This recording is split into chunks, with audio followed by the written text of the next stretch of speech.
Vote ప్రాధాన్యతను ప్రతి ఒక్కరూ గుర్తించండి. ఓటు వేయడానికి పరిగెత్తండి. మీ ఓటు హక్కుతో సమర్థవంతమైన నాయకుల్ని ఎన్నుకోండి. లేకపోతే 5 సంవత్సరాలు మీరు అసమర్థుడైన నాయకుని చుట్టూ పరిగెత్తాల్సి వస్తుంది. అందుకే మీ మనస్సాక్షితో ఓటేయండి, అభివృద్ధికై పాటుపడండి. నా ఒక్క ఓటే కదా అని నేను ఒక్కడిని ఓటేయకుంటే ఏమవుతుందిలే అని మీరు ఆలోచించవద్దు.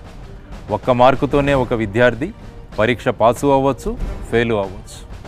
ఒక్క ఓటుతోనే ఒక సమర్థవంతమైన నాయకుడు గెలవచ్చు, అందరి జీవితాల్లో ఆనందాన్ని నింపొచ్చు. అందువల్ల ప్రజలందరూ ఓటు హక్కును వినియోగించుకోండి, సమర్థవంతమైన నాయకుల్ని ఎన్నుకోండి. ఒక్క నోటు ఒక మనిషిని ఒక రోజు మాత్రమే బ్రతికిస్తుంది. ఒక ఓటు ఎన్నో కోట్ల మందిని 1826 రోజులు అంటే 5 సంవత్సరాలు బ్రతికిస్తుంది. ఒక్క నోటుతో ఒక రోజు బ్రతికి చస్తావో లేక ఒక్క ఓటుతో అందరినీ ప్రతిరోజు బ్రతికిస్తావో నువ్వే నిర్ణయించుకో.